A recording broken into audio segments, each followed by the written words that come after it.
Hello everyone, this is FTV vladerag here to bring you another episode. Another episode of map analysis.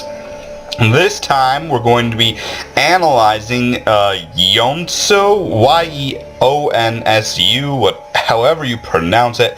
I don't know. I don't really care much either. Whatever, I'm going to call it Yeonsu. Because I'm probably actually going to change that. I don't know. I'll pronounce it differently each time, and you can deal with that. Either way, we're going to be analyzing this map. I just loaded it up without an opponent. I'm going to take a look at this. It's one of the new ladder maps on the, what is this, Season 6? Whatever, I don't remember. Wow, I'm so terrible at my job. So, shame on me. Whatever, we're going to go with it. Either way, one of the new ladder maps, and a very interesting one. I've only had the occasion to play a couple of games here. I've casted a few from here as well, so I am a little familiar with it. I must confess, it's probably my least favorite map of the new maps. Simply because, you've got rocks on your natural, your third is here, and it's got a ramp there, and a ramp there, and there's that ramp there, and I think, you can jump up to that, and even in your main base, you can jump through there, and basically, the thing you have to remember about this map is it's built for aggression. It's a fairly good distance between the areas, don't get me wrong, but it's hard in the early game to really deal with the amount of aggression that can be poured onto you, basically. Even if we consider this for a third base, which you might want to, since you only have to really defend this area and this area, so it's basically one line going that way instead of this whole sweeping area. Even if you consider that, you have to worry about your opponents having the high ground advantage against you. So that can be very difficult to deal with. All in all, you have to worry, and no matter where you go, you're going to have to worry about an increasingly long line of defense, meaning that fast-moving units for a macro game are almost a must. Other things to include here, I'm actually going to send out my probes so that we can take a look at the watchtowers and get an idea of their vision range. So one thing to note, of course, is the rock tower here that can be collapsed to help secure your third base, should you choose that for your third base. I will point out that it doesn't really secure much. Once again, you still have this area here that you have to worry about, and this rock here. Basically, it's impossible to truly wall this off in a way that they can't stop you, that they can't hit you from. These watchtowers also fairly expansive in their view. It's going to be almost impossible. I think it is in fact impossible to walk ground units past these towers. Yes, it is. Once these towers are seized, if they are seized by one player, ground units can, basically any path they can take, whether it be down this ramp, through the middle, or, the reversed mirrored section over here, they will be spotted. Just one of these really can give you a whole lot of information, about half of the map. Of course, your opponent can easily exploit that, so that is one thing to be concerned about. Now, from the Terran perspective, one thing to note, either to be worried about or to take advantage of, is this ledge here. Very good for Reapers, allowing you to hit into the main base quite easily, and when their units come over here to defend, it's quite easy as well to just run around and hit over here. So basically you really have Reapers as a quite viable option. I think you might even be able to put them up there and attack from the high ground using that advantage, basically to slaughter enemies just easily, really. There's not much they can do about that. Reapers might even be viable sort of in the late game as a scouting and or harassment tool, just because of the long line of defense that is needed.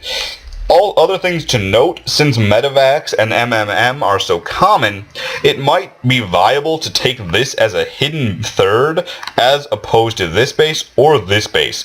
Just because who's really going to expect you to take that base first, but you can easily just load up an SCV and put it in there. Also, even if both watchtowers are held, you can easily move SCVs through that area, so I would consider it if I was a Terran player. Other things to note is that siege tanks can be very strong on this map because of all of the different heights of terrain. This area in particular can be strong for, it's strong for siege tanks, but you have to worry about melee units if you are on the low ground. Or I should rephrase that. You have less to worry about from melee units if you're on the low ground. There we go.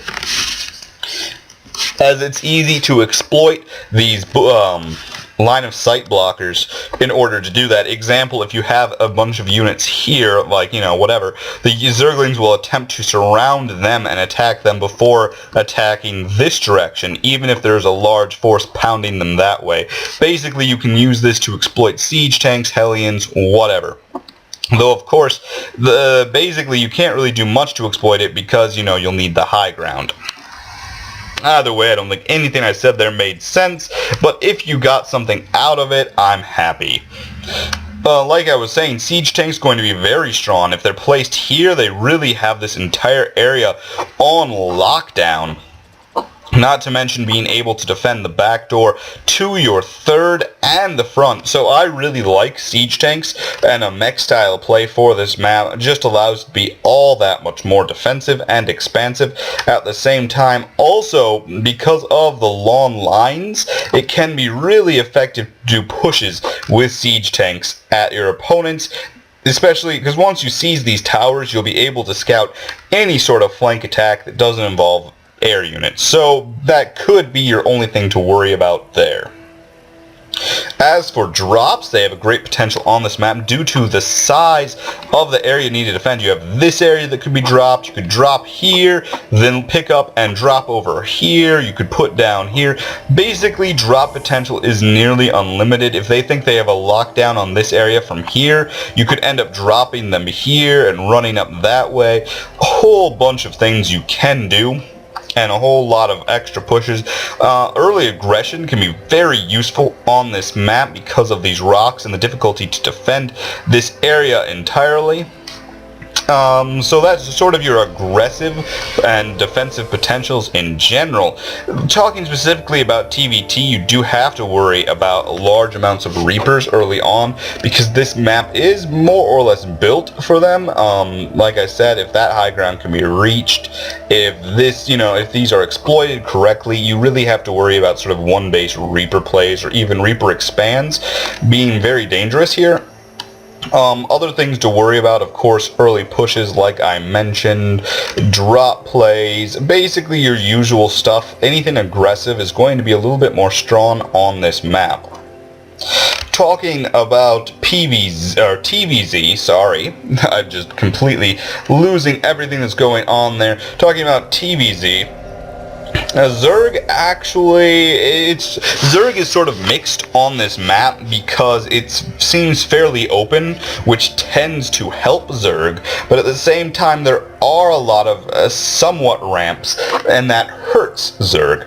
Basically, it's going to be difficult to actually be aggressive versus Zerg because of the ability for them to surround you. There's not much places to micro. Ling's going to be very strong in the middle of the map.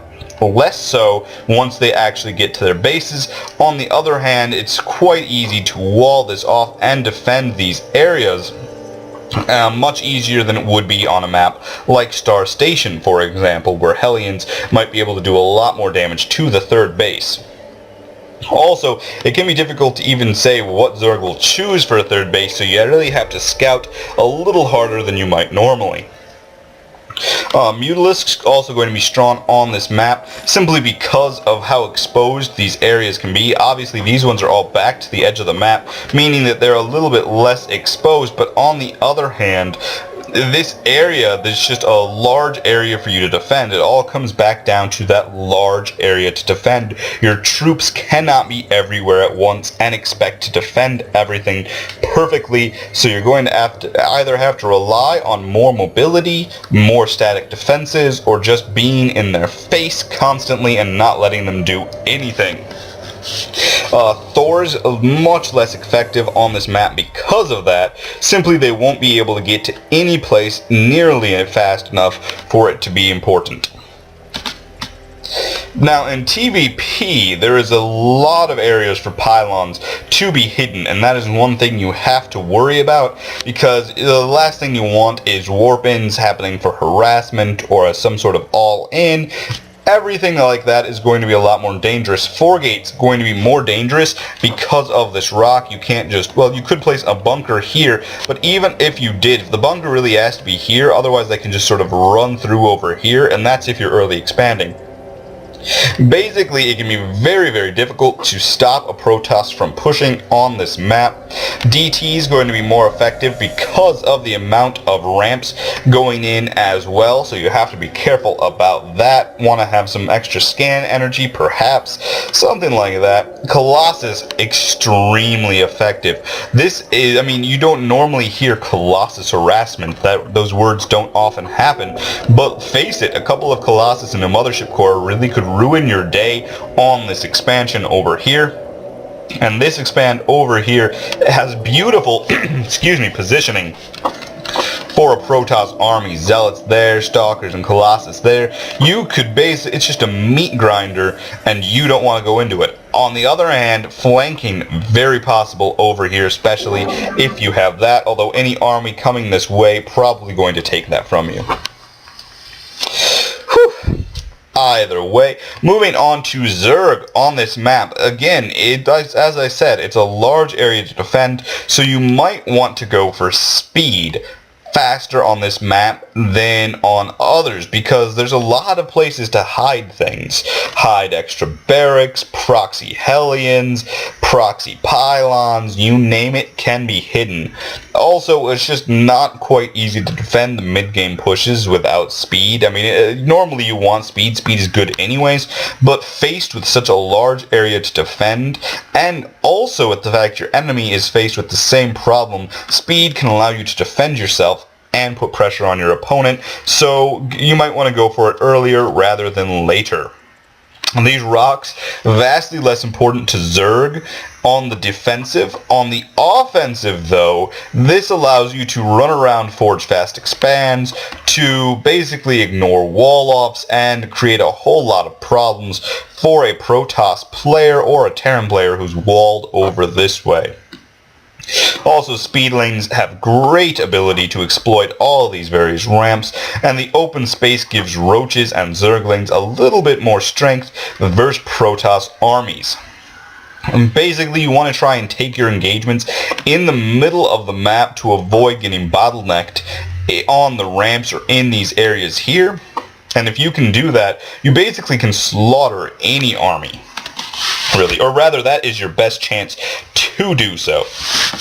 Now, looking at ZVT in particular, Reapers, not as much of a problem as they would be for any other race because of the Queen, although there's a lot of really aggressive Reaper players that can still do more than enough damage, especially if they really commit to Reapers. That can pretty much ruin your day. If they have enough to kill your Queens, they can be microed against Zerglings, so you still have to watch out for them a bit. Obviously, drop's going to be an issue. Spreading your overlords around your base and around the area around your base, very important, especially like over here. You want to have vision around these bushes, basically, to allow you to attack, even if you can't, even if the Zergling can't see. If you have an overlord positioned here, you'll be able to get all of this area, and you won't have to deal with units hitting you from here while all your lings are attacking one unit over here. Looking at sort of the mid-game, I was mentioning that I sort of liked mutas on this map because this expansion feels less safe and there's so much open space here, and of course this base is just outright exposed to air units, sort of just basically built for mutas to come in and ruin it.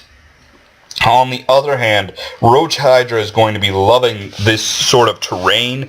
Basically gives it enough room for the roaches to do their damage, but not enough room for things like Zealots to really do much. Also going to not give Terrans as much room to micro, which of course is very, very good.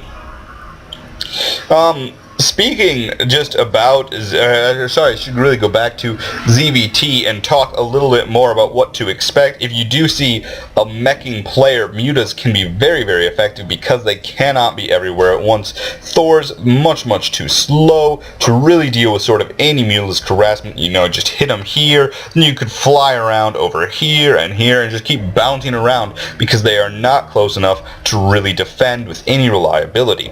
On the other hand, a bio player is probably going to be trying to drop you a lot, doing a lot of aggressive plays. Roach Hydra might be better just simply because you can't really engage MMM with heavy mutas. Stimmed Marines just ruin them. So yeah, you probably will want to go for Roach Hydra. Get some Spore Crawlers, some Spine Crawlers at each one of your bases to defend against drops, and maybe look to go for an Ultralisk late game. I don't know how I feel really about the Ultralisk. I almost feel like Broodlords would be much more effective at attacking this area here. On the other hand, if you can force an engagement in the middle of the map, there is no doubt that Ultralisks are going to be much more effective, and also that you don't have to worry so much about the problems of reaching Broodlord tech. It's not quite as difficult to get Ultralisks. ZBZ, I don't really know what to say for this map for ZVZ. I feel like roaches would be strong, but the thing with ZVZ is the map is almost not important in essence. Not nearly as much as you would think. Mutalisks, I would almost say they'd be strong, but Spore Crawlers are just so OP. Basically, you want to be careful about what your opponent is doing. It largely depends on what they're doing more than what you're doing, because you don't want to get your roaches caught out beneath a mutaflock and nothing to hit them with. Similarly, you don't want to be facing, roaches when you're going mutas before you're ready for them. So sort of the key thing to look at is creep spread. If there's a lot of creep spread, maybe you want to play a little more defensively, not try and go for those mutas, and the harass, less creep spread, maybe go ahead. I don't really know how to categorize it. I will say that Roach is certainly going to have the advantage over Ling Baneling because of these ramps, because of these tight areas here. Makes the micro a little bit more difficult, harder to get those surrounds off, but in the center of the map, roaches are hugely exposed. Mass lings, mutos or mass lings, easily able to take them out. Basically, it's going to be hard to be aggressive on this map as Zerg versus Zerg. So you might want to look to play defensively, get all your cards right, and then hit them with some sort of hive tech play. That would be sort of the advice I'm looking at. Obviously, scouting with these towers, very important. If you can hold them, that will basically allow you to really be free of any worry about Ling Baneling attacks, roach pushes, all that good stuff. Though it won't defend you against Mutalisks, of course. ZVP, you do have basically these rocks. You can get around Forge Fast Expands. You can really put a lot of pressure on a Protoss opponent who is going to be looking early on to wall as much as he can off. He does not want to engage you directly, so you might want to consider some more 2-base all-ins on this map, basically to deal with the fact that he really can't do much against you. He's going to be really focused on defending, not able to do a huge amount of attacks. Of course, on the other hand, the inherent difficulty of attacking on this map, or defending this map as Protoss, may mean that they're just going to be playing much more aggressively, and you really have to worry about that. On the other hand, taking map control, not going to be too much of an issue because you basically Protoss is going to hand you map control early in the game when they do their Forge Fast Expand. That's probably what they're going to do. Therefore, you can easily take these towers, easily spread your overlords out. You don't have a whole lot to fear. So then, what you have to worry about, of course, Phoenix harassment, Oracle harassment, going to be strong on this map. Colossus, like I said, going to do a lot of damage. Obviously, the Toss Death Ball, going to love this, but of course you can exploit it as they have their Zealots, Archons in the front. You can run units around, hit their Colossus from the back. Basically, flanking is going to be your best friend on this map. Try to exploit it as much as possible to beat the Protoss.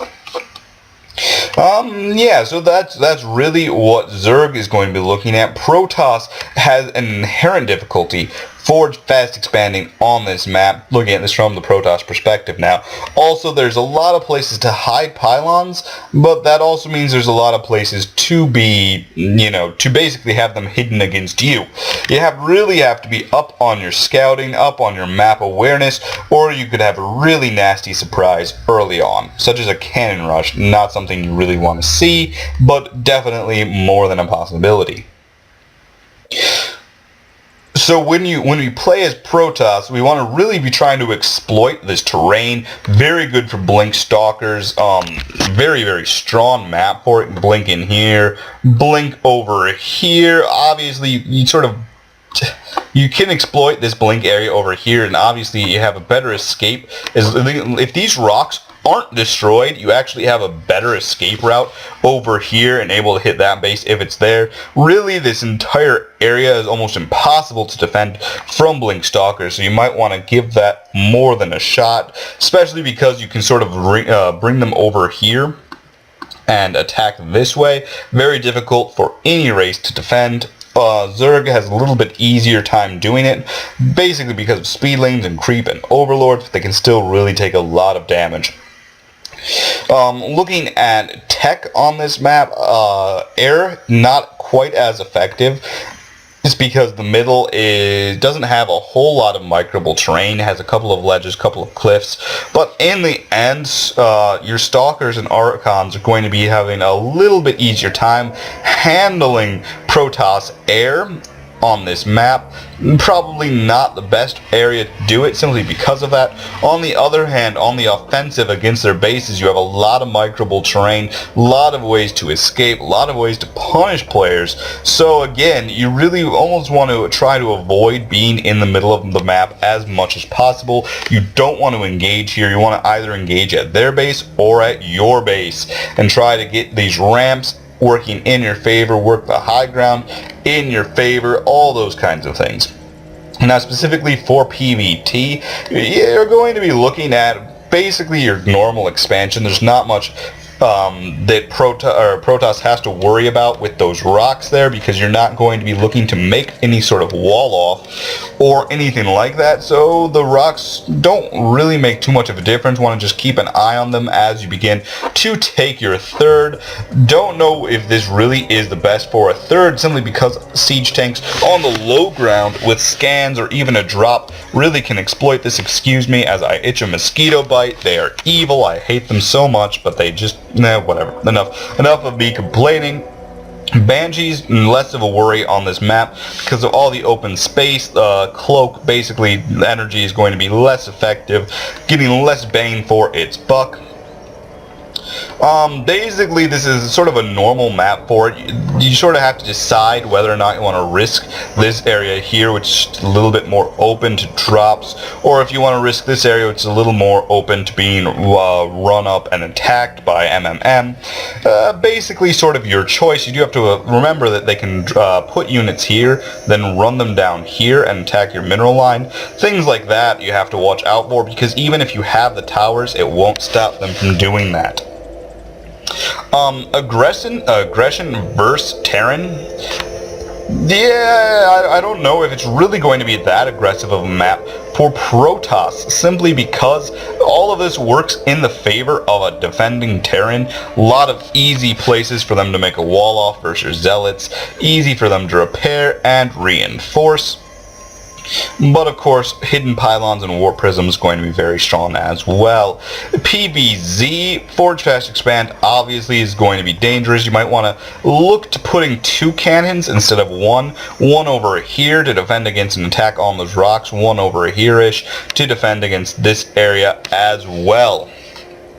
Up to you, that would be how I would do it. Other than that, you might want to consider not doing a Forge Fast Expand, or at least a normal one, maybe going for a more aggressive play. Probably could get something out of it if you can get Zealots in this area, like right there. You can really micro against terrain and kill a lot of Zerglings, maybe enough to allow you to push into the main base, but that only works if, of course, you can do the micro. Otherwise, you might want to just stick to making some cannons. Mutalisk is something to watch out for, especially once you take this.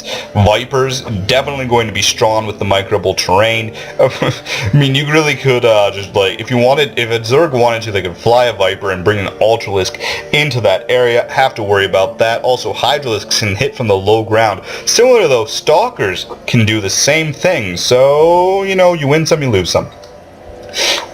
Either way, other than that, there isn't too much to say, except that Phoenix going to be very effective on this map at denying Zerg map control, because they're going to be wanting to spread their overlords. Phoenix Harassment can clear the map, allow you to do more sneaky plays, you know, put a warp prism somewhere, do hidden DTs, take a hidden base, all sorts of things like that. Though you have to worry about Nidus plays in the shadows, at the edges, all those kinds of things. PvP, basically this can be a really aggressive map or a really defensive map. It's a map that really favors the mid-game push, something with a bunch of immortals, and you really have to watch out for that, because when you take your third base, you are at your most vulnerable in this game, or on this map, against a Protoss player who might just be building up a bunch of immortals and coming to kill you. Immortal Archon going to be pretty effective on this map, as it's just got a lot of areas for you to hit, not really any one area where you can just place your army and be ready. If you can get to where your opponent really needs to be before they do, and get your arc and get ready to defend an area, you might be able to have the advantage and win a game off a 2 base.